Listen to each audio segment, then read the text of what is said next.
But this visit, I had the opportunity to meet with Ashwini Vaishnav ji, with Rajnath Singh ji, Dharmendra Pradhan ji, and also Kumar Swami ji.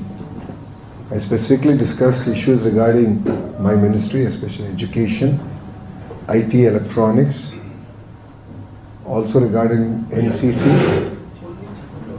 and investments in the state of Andhra Pradesh, because I am also the chair of the cabinet subcommittee to create 20 lakh jobs, and that is one of the first promises that we have made as the government before forming the government as NDA.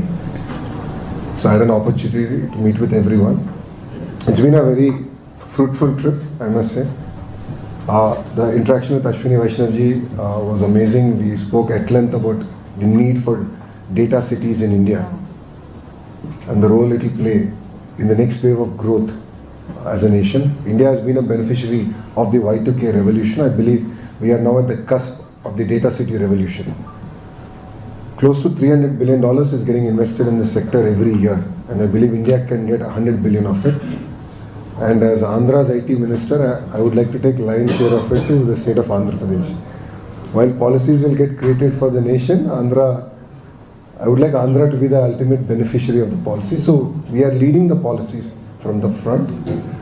These policies are regarding intellectual property protection, data embassies, taxation, and we discussed at length on not just ease of doing business but speed of doing business. After this, I had the opportunity to meet with Rajnath Singh ji, where I requested special dispensation for NCC in Andhra Pradesh. As the HRD minister, we would like to take this to all the panchayats for our model schools.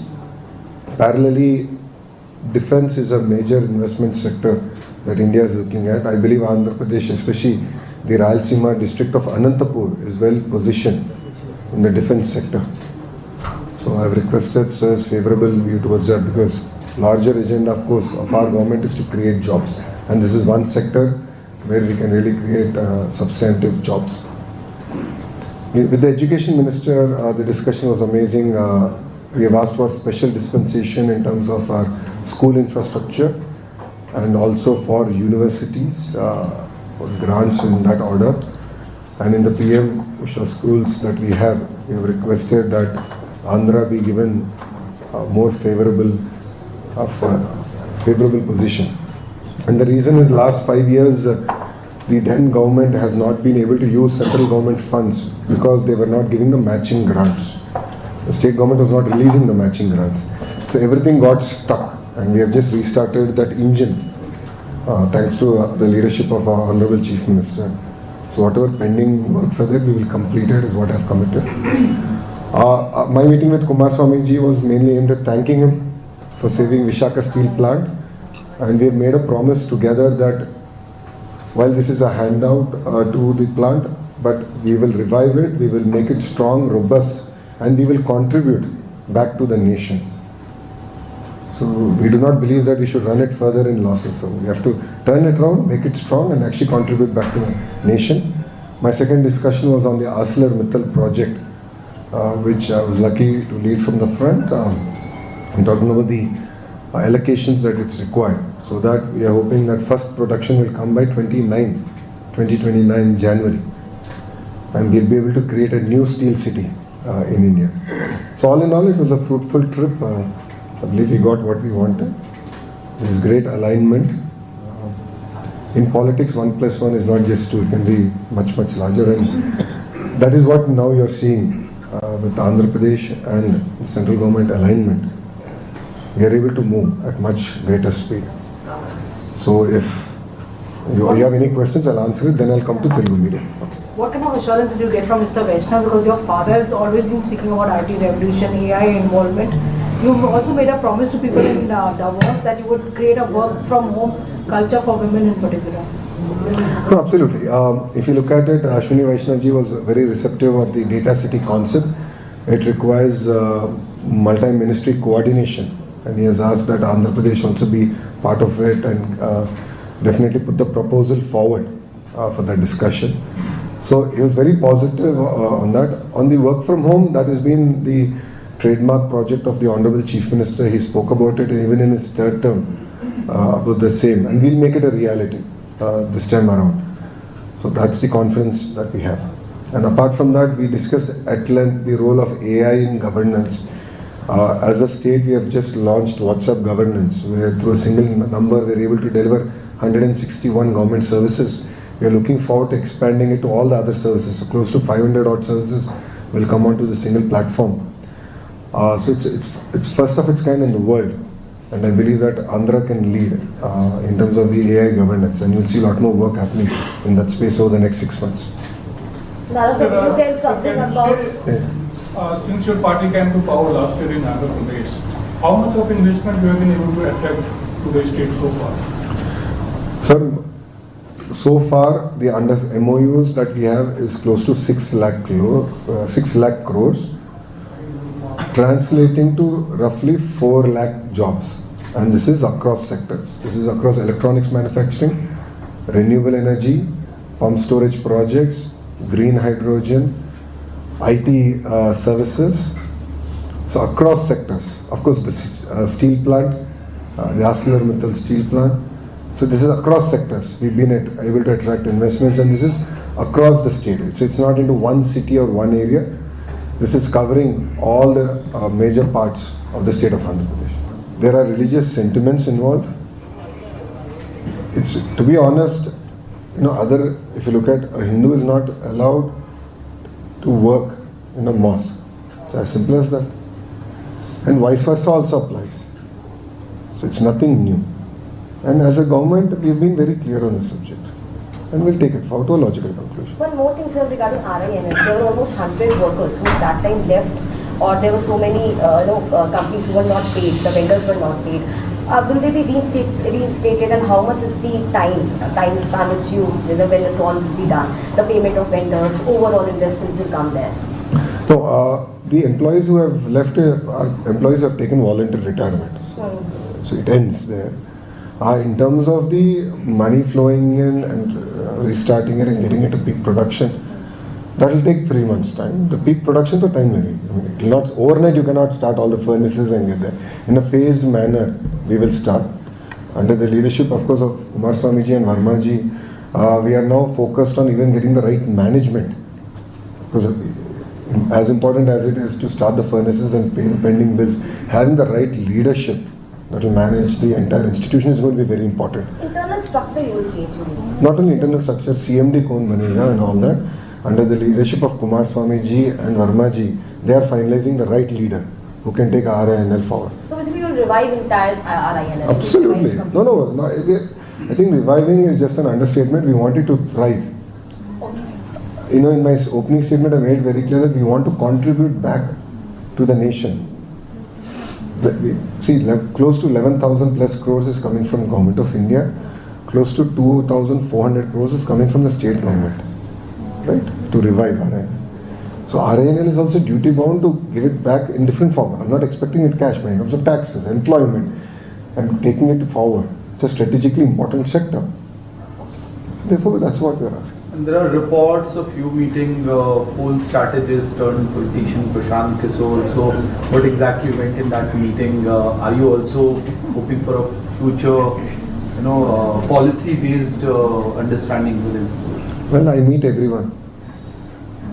I think it's important when you're in politics that you have to meet everyone.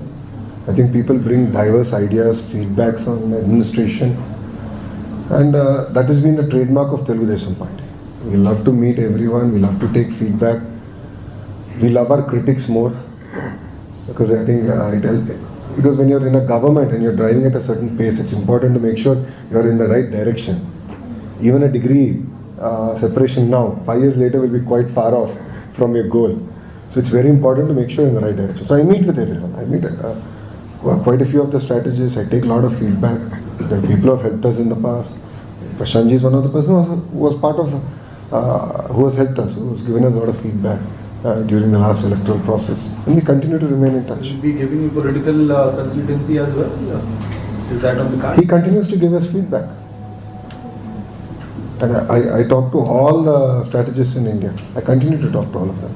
only this strategizing part. And he will be enrolled in your party as a strategist or what? He's not a party member if you're asking that. He's not a TDP party member. Yeah, I get it, Huh. but will it be full term if you are a strategist or something? No, Or you no. are just taking suggestions, We are right? taking feedback.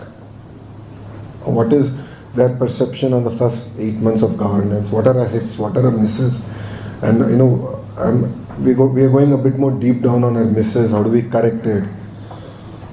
And how do you align with public expectation? That is our focus. You know, when Jagan Mohan Reddy was the chief minister, he tried to create a revolution of sorts by introducing English medium education in government schools. Now you have a deadly combination of being the IT minister and the education minister as well. What vision do you have for schools, especially in the rural areas and in the... See, you're calling that the former government did revolutionary work. I disagree with you. If you look at it, they had ideas that were very badly executed. By simply saying that your schools are English medium does not transform those schools. Teachers were ill-equipped, there were no bridge courses for students to adopt to English medium, and they struggled. If you look at it, in fact the numbers are so stark. The peak was 45 lakh students in government school. Today it is down to 32 lakh. During the last 5 years of YSR CP government, 13 lakh students have left government school to the private schools. This is the biggest debacle in school education that anywhere in India we have seen. So I am focused on sort of fixing things fundamentally, structurally, and yes, in the next 6 months we will launch an entire AI-driven prescriptive homework with tutoring even post-school hours at home. So you will see use of technology extensively, but parallelly I am trying to fix the most fundamental things, fundamental building blocks of school education.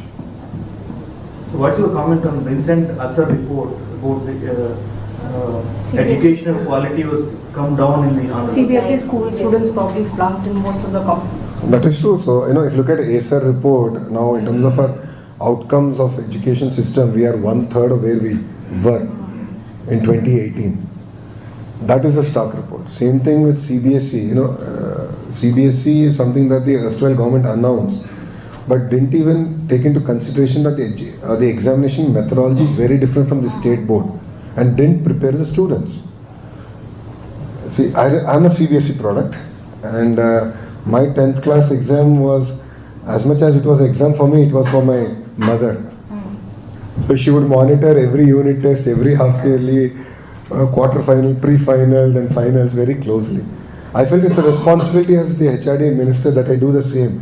So when I institutionalized it and we started testing students, 90% of them were failing in one subject or the other because they were not ready, they were not prepared for the CBSE model of examination. And that was the challenge. That's where we took a decision that we will implement it, but we will take a little bit more long time in terms of going there. Now the erstwhile government could not even implement state board properly. We lost 13 lakh students, and they spent close to 15 crores for IB report. It is not IB school. For a report from IB, they have spent 15 crores. No. Education ka IB curriculum, not IB report. Not Intelligence Bureau.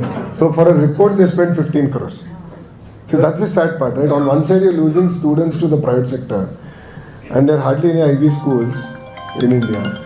And these guys are now coming and saying state will transform itself to IB. I mean, where is this? So it's absolutely mismatch in terms of what is required in the grassroots.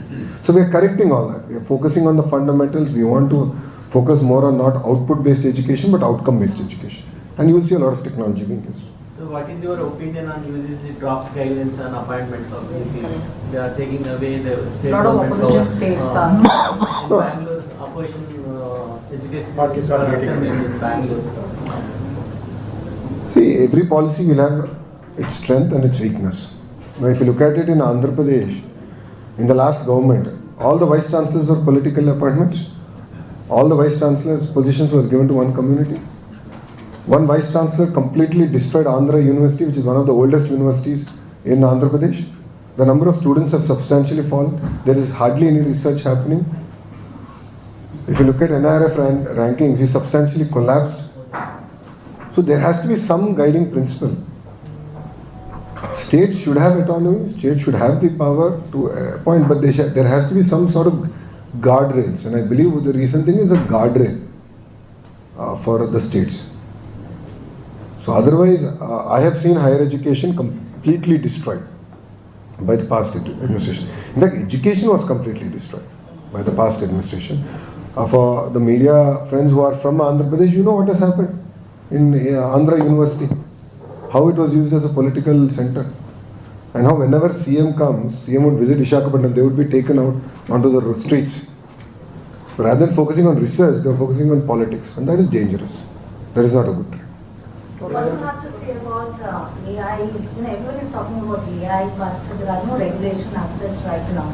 So what is your opinion on that? Should there be a regulation in place? Has we take AI in almost all sectors? I think regulations eventually should come, but we should not put the cart ahead of the horse and stifle innovation. Definitely guardrails will have to come, like for example, AI in education. Now my biggest question is, what are the guardrails? There has to be age-appropriate content that children are exposed to. How do you ensure that is done? So there's a lot of safeguards that need to come. But we should not put the cart ahead of the horse and stifle innovation. And that has been the stand of the India government in Andhra Pradesh. But you don't believe, but you do not agree that recently it was announced about deep tech, but now a government announcing that there should be a imposition on ChatGPT and DeepSeek, the data sharing should stop, and imposing all these AI tools. Don't you think this is too much for the people who have already been using it? I believe that people will continue to use it. I'm not too sure what regulation you're talking about. What circular I have seen is that government. I'm sorry? Can you please repeat what you said? From which part? People will keep using it. Okay. No, I'm saying technology part. See, people will continue to use technology, but the point here is that I don't know what regulation you're referring to, but yes, there has been a circular that ministers and government officials should be careful while using AI on their devices, and that is more aimed at if there is any security breach. It's a risk. That is what I believe it is. TDP campaign for the Bharatiya Janata Party in Delhi. CPM Yes. sir was here to campaign. Now the voting is over. What's your prediction for Delhi? Any numbers that you want to put out? Yes. Here I'm a gully politician, not a Delhi politician. So please leave me out of Delhi electoral predictions. But your right and left, both the ministers have campaigned in national capital. So I think you should ask them that question. Both of them are Delhi politicians. Sir, in Andhra, so many VC appointments are still pending. When it will be completed? We have already started. No? UGC nominee has come, we have finalized. It's under finality. I've already signed. I'm waiting for the Honorable CM and the Honorable Governor. We're process. Matter of another maybe week max. We're going to finish. So what's the status of ArcelorMittal project? No, very good question. So NMDC has in principle agreed. The MOUs will be inked soon in terms of the raw material linkage. Land, already they've come, they've seen the land. The barrage that they need, that they need is also being finalized. So it's an advanced stage. We're hoping that the environmental clearances will be done in the next 6 months. So, and our aim is that production should start by 2029 January. See, Andhra is known for creating records. Example of it is Kia. So the first car of Kia rolled out in 16 months. And that's a history even for Kia in terms of manufacturing. We'd love to do something like that in the steel sector. But it's of course a lot more challenging. But we'd love to actually create a history. What our BPCL replied is then it will be materialized. You're asking all confidential information, sir. It is not yet announced. Let the official announcement happen. Yesterday, Anupriya Patel announced in the Lok Sabha. No, but we officially. Raj That's Sabha. No. So I'm saying officially we'll announce it. Location will be announced. Do it only. తెలుగులో చెప్తా ఇంకో Any other questions in English? Singh. Satisfied. Ram is saying it's enough. Rara has given one liners to most of the questions. I thought that's what you enjoy. Okay. Media మిత్రులందరికీ నమస్కారం. నిన్న నేను అశ్విని వైష్ణవ్జీ గారిని కలిసిన తర్వాత మీతో మాట్లాడటం జరిగింది. సో ఆ ఇష్యూని నేను ప్రస్తావించాను. ఈరోజు నేను రక్షా మంత్రి మన రాజ్నాథ్ సింగ్ గారు కలుస్తాం జరిగింది. విద్యాశాఖ మంత్రి ధర్మేంద్ర ప్రధాన్ గారిని కలుస్తాం జరిగింది. అదేవిధంగా స్టీల్ మినిస్టర్ మన కుమారస్వామి గారిని కూడా కలుస్తాం జరిగింది. ప్రధానంగా రక్షా మంత్రికి వచ్చేగల 2 విషయాలపైన మాట్లాడాను. ఎన్సీసీని పెద్ద ఎత్తున ఆంధ్ర రాష్ట్రం ప్రోత్సహించాలని మన ప్రభుత్వం నిర్ణయం తీసుకుందని ఆయన తెలియజేశాను. దాంట్లో భాగంగా ఒక డైరెక్టరేట్ ఆంధ్ర రాష్ట్రానికి ఏర్పాటు చేయాలి, ఫ్లయింగ్ స్క్వాడ్స్ అని కూడా చేయాలని నేను గౌరవ మంత్రి గారిని కోరాను. దానికి అనుకూలంగా ఆయన స్పందించారు. అంతేకాకుండా డిఫెన్స్ మ్యానుఫ్యాక్చరింగ్లో పెద్ద ఎత్తున ఆంధ్ర రాష్ట్రాన్ని ప్రోత్సహించమని ఒకటి కోరాను. కావాల్సిన ఎకో సిస్టమ్ అనుకుంది. ఆల్రెడీ అనేక డిఫెన్స్ పరిశ్రమలకి మనం భూములు కూడా అనంతపూర్ జిల్లాలో కేటాయిస్తాం జరిగింది. అదొక డిఫెన్స్ హబ్గా ఏర్పాటు చేసే అవకాశం ఉంది. బెంగళూరు ఎయిర్పోర్ట్ నుంచి రైట్ తీసుకుంటే బెంగళూరు సిటీకి వెళ్ళే ముందర ఆంధ్ర రాష్ట్రానికి రావచ్చు, ఎకో సిస్టమ్ బాగుంటుందని మంత్రి గారు కూడా తెలియజేస్తాం జరిగింది. అది కూడా ఆయన పరిశీలిస్తారని హామీ ఇచ్చారు. దాని తర్వాత విద్యాశాఖ మంత్రి గారిని స్పష్టంగా గత 5 సంవత్సరాల్లో ఆంధ్ర రాష్ట్రంలో ఉన్న ప్రభుత్వ పాఠశాలకు చాలా అన్యాయం జరిగింది. కేంద్ర ప్రభుత్వం ఇచ్చిన నిధులు సకాలంగా మనం వాడుకోలేకపోయారు. ఆంధ్ర రాష్ట్రం ఇవ్వాల్సిన మ్యాచింగ్ గ్రాంట్లు కూడా ఇవ్వలేదు. దానివల్ల నష్టపోయాం, ప్రాజెక్టులు ముందరికి వెళ్ళలేదు.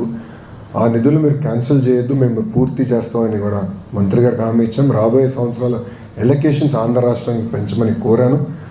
ఆంధ్ర మోడల్ ఆఫ్ ఎడ్యుకేషన్ అంటే కేజీ నుంచి పీజీ వరకు కరికులం ఏదైతే మనం రీవ్యాంప్ చేయాలనుకుంటున్నాం, బలోపేతం చేయాలనుకుంటున్నాం, టెక్నాలజీతో జోడించి విద్యార్థులకి మెరుగైన విద్య అందించాలనుకున్నామో అది ఆయనకి చెప్తాం జరిగింది. ఆయన కూడా ఇమీడియట్గా ఆయన టీంతో కలిసి ఆంధ్ర రాష్ట్రానికి వస్తానని హామీ ఇచ్చారు. ఆగస్ట్ మాసంలో ఎడ్యుకేషన్ మినిస్టర్స్ కాన్క్లేవ్ ఆంధ్ర రాష్ట్రంలో విశాఖపట్నంలో ఏర్పాటు చేస్తే బాగుంటుంది, మేము చేస్తామని చెప్తాం జరిగింది. ఎందుకంటే భారతదేశంలో అనేక అద్భుతమైన మోడల్స్ ఉన్నాయి. అన్నిటి దగ్గర నుంచి మంత్రులు మేము అందరూ నేర్చుకోవాల్సిన అవసరం ఉంది. సో టెక్స్ట్ బుక్స్ విషయంలో మేము మహారాష్ట్ర నుంచి నేర్చుకున్నాం. అది ఎందుకు జరిగింది, నేను టీమ్స్ పంపించాను. అదే మంత్రులు వస్తే మంచి ఎక్స్చేంజ్ ఆఫ్ ఐడియాస్ ఉంటుంది. 2వ రోజు ఎడ్టెక్ కంపెనీస్ ద్వారా ప్రజెంటేషన్స్ తీసుకోవచ్చు, ఒక మోడల్ క్రియేట్ చేయొచ్చు అని నేను మంత్రి గారిని కోరాను. దానికి ఆయన అనుకూలంగా కూడా స్పందించారు. ఆయన ఒక మాట అన్నారు, టెక్నాలజీ విషయంలో ఎప్పుడు ఆంధ్ర రాష్ట్రం ముందుంటుంది, మీరు చేయండి, అది మంచి ఫలితాలు వస్తే భారతదేశానికి మనం తీసుకెళ్ళొచ్చని మంత్రి గారు చెప్పారు. ఇంకో పక్కన కుమారస్వామి గారు కలిసినప్పుడు ఆయన నేను పర్సనల్గా కృతజ్ఞతలు తెచ్చడం జరిగింది. ఎందుకంటే ఇక్కడ చాలామంది ఎంపీలు మీ అందరం కలిసికట్టుగా గత 8 నెలలుగా చాలా కష్టపడ్డాం. మీ అందరూ తెలుసు, వైజాగ్ వెళ్ళినప్పుడు ఎంపీలతో ఎమ్మెల్యేలతో మీ అందరం కూర్చున్నాం, మాట్లాడాం, ఎట్లా రివైవ్ చేయాలి, ఆప్షన్స్ ఏంటి మన ముందల అని డిస్కస్ చేసి అక్కడ నుంచి ఒక పద్ధతి ప్రకారం అంటే భారతదేశంలో ఎక్కడ జరిగిన విధంగా పద్ధతి ప్రకారం మేము ఆ ప్రాజెక్ట్ని రివైవ్ చేసే విధానికి దాదాపు కేంద్ర ప్రభుత్వం నుంచి 11,000 కోట్ల ప్లస్ నిధులు తీసుకురాగలంటే అది మెటిక్యులస్గా ప్లాన్ చేశాం. కేంద్రంలో ఉన్న ప్రధానమంత్రి గారు, హోంమంత్రి గారు, ఆర్థిక శాఖ మంత్రి గారు, కుమారస్వామి గారు, ఉన్న ఎంఓఎస్టీఎల్ వర్మ గారు సహకారంతో మేము అది సాధించాం. దానివల్ల ఆంధ్ర రాష్ట్ర ప్రజల్లో కూడా హోప్ వచ్చింది. డబుల్ ఇంజిన్ సర్కార్ అద్భుతంగా పనిచేస్తుంది, దీనివల్ల ఆంధ్ర రాష్ట్రానికి మంచి రోజులు మళ్ళీ రాబోతుందని ప్రజలు కూడా గుర్తించారు.